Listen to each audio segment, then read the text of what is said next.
Bollywood film the Kashmir files पर अब बिहार में भी सियासत शुरू हो गई है। दर्शकों को बहुत जल्द इस फिल्म की तर्ज पर गुजरात में हुए गोधरा कांड और बिहार के बहुचर्चित चारा घोटाला पर भी फिल्म देखने को मिल सकती है। ये हम नहीं कह रहे हैं, दरअसल द कश्मीर फाइल्स पर हो रही राजनीति के बीच पक्ष विपक्ष के बीच से ये बात निकलकर सामने आई। द कश्मीर फाइल्स को लेकर एक ओर जहां विपक्ष केंद्र की मोदी सरकार और राज्य की नीतीश सरकार पर हमलावर है, वहीं दूसरी ओर सत्ता पक्ष भी पलटवार करने से पीछे नहीं हट रही है। नमस्कार, मैं हूं सुजीत सागर और आप देख रहे हैं बीटीवी न्यूज। बिहार में द कश्मीर फाइल्स को टैक्स फ्री किए जाने के बाद बिहार की पूर्व मुख्यमंत्री राबड़ी देवी ने इस पर बड़ा बयान दिया है। उन्होंने कह दिया है कि सरकार इस फिल्म से खूब वाहवाही बटोर रही है। इस फिल्म की तर्ज पर सरकार को गुजरात में हुए गोधरा कांड पर भी अब फिल्म बनानी चाहिए। द कश्मीर फाइल्स को जो है बिहार में टैक्स फ्री कर दिया गया है। टैक्स फ्री कर दिया गया है। द कश्मीर फाइल मूवी जो निकली है उस पर गुजरात पर फ्री करेंगे तब ना। गुजरात पर फिल्म जो गोधरा कांड हुआ था उस पर फिल्म बनना चाहिए।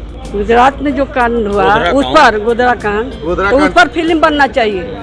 राबड़ी देवी यहीं नहीं रुकी, उन्होंने साथ में यह भी कहा कि देश में इस वक्त बेरोजगारी है, भूखमरी है, लेकिन सरकार सिर्फ 5 किलो मुफ्त राशन देकर और लोगों को टैक्स फ्री फिल्म दिखाकर वाहवाही बटोर रही है। फ्री कहने से क्या होगा? जनता क्या भूख से मर रहा है? अब फिल्म देखेगा जनता?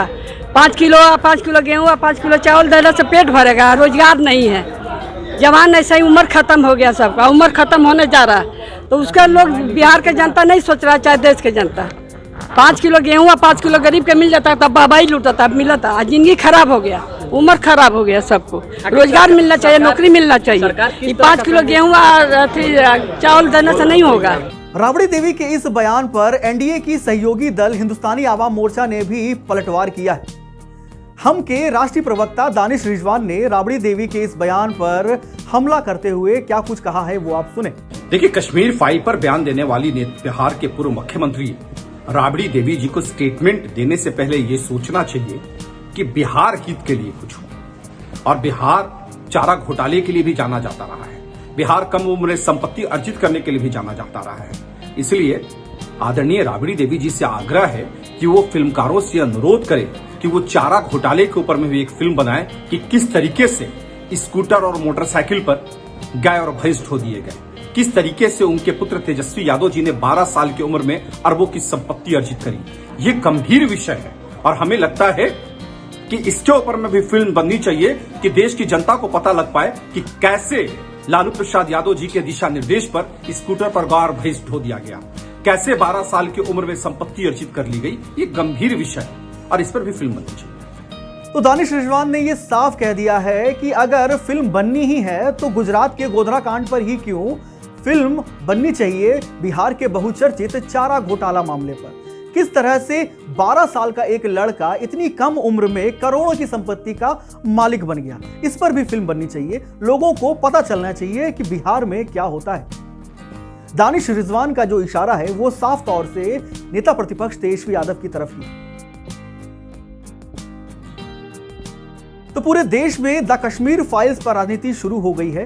हिंदुत्ववादी संगठन जहां एक ओर इस फिल्म की तारीफों के पुल बांध रहे हैं, वहीं बुद्धिजीवियों का यह कहना है कि सत्य से यह फिल्म कोसों दूर नजर आती है। कि इतिहास को सही पर्सपेक्टिव में समय पर समाज के सामने रखना, इसमें किताबों का महत्व होता है, कविताओं का महत्व होता है, साहित्यों का महत्व होता है, वैसा फिल्म जगत का भी महत्व होता है। आजादी के बाद दुनिया के सामने महात्मा गांधी को सचमुच में सारी दुनिया मार्टिन लूथर किंग की बात करता है, सारी दुनिया नेल्सन मंडेला की बात करता है, लेकिन दुनिया गांधी की चर्चा बहुत कम करता है। अगर किसी ने उस समय हिम्मत के साथ काम करके महात्मा गांधी के जीवन पर एक पूरी फिल्म बनाई होती और दुनिया के सामने रखी होती तो शायद हम मैसेजिंग कर पाते। पहली बार एक विदेशी जब गांधी फिल्म बनाई और ऑस्कर के पुरस्कार मिला, तब जाकर के दुनिया को पता चला गांधी इतने बड़े महान व्यक्ति थे। लेकिन कुछ लोग कहते तो बहुत कुछ फ्रीडम ऑफ एक्सप्रेशन की बात करते हैं, लेकिन आपने देखा होगा इमरजेंसी इतनी बड़ी घटना कोई फिल्म नहीं बना पाया, क्योंकि सत्य को दबाने का लगातार प्रयास हुई हमारे देश में। भारत विभाजन जब हमने 14 अगस्त को एक हॉरर डे के रूप में याद करने के लिए तय किया तो कई लोगों को बड़ी मुसीबत हो गई है। कैसे भूल सकता है देश? कभी कभी उसमें सच में तो सीखने को मिलता है। भारत विभाजन में ऑथेंटिक कोई फिल्म नहीं बनी, और इसलिए इन दिनों आपने देखा होगा कश्मीर फाइल फिल्म की चर्चा चल रही है। और जो लोग हमेशा फ्रीडम ऑफ एक्सप्रेशन के झंडे लेकर के घूमते हैं, वो पूरी जमात बौखला गई है पिछले 5-6 दिन से।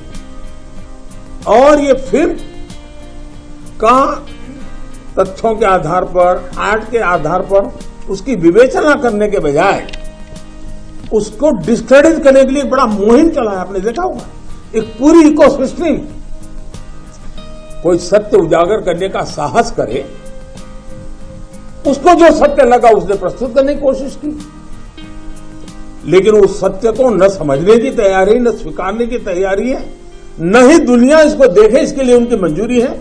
जिस प्रकार का षड्यंत्र पिछले 5-6 दिन से चल रहा है। मेरा विषय कोई फिल्म नहीं है,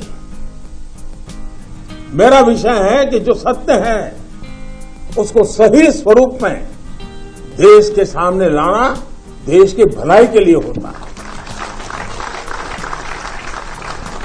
उसके कुछ कई पहलू हो सकते हैं। किसी को एक चीज नजर आती है, किसी को दूसरी नजर आएगी। जिनको लगता है कि ये फिल्म ठीक नहीं हुआ, अपनी दूसरी फिल्म बनाए, कौन मना करता है? लेकिन उनको हैरानी हो रही है कि जिस सत्य को इतने सालों तक दबा करके रखा, उसको तथ्यों के आधार पर जब बाहर लाया जा रहा है और कोई मेहनत करके ला रहा है, तो उसको पूरी इकोसिस्टम लग गई है, पूरी इकोसिस्टम लग गई। और ऐसे समय जो सत्य के लिए जीने वाले लोग हैं, उन्होंने सत्य के खातिर खड़े होना उनकी जिम्मेवारी होती है। और ये जिम्मेवारी मैं आशा करूंगा सब लोग निभाएंगे।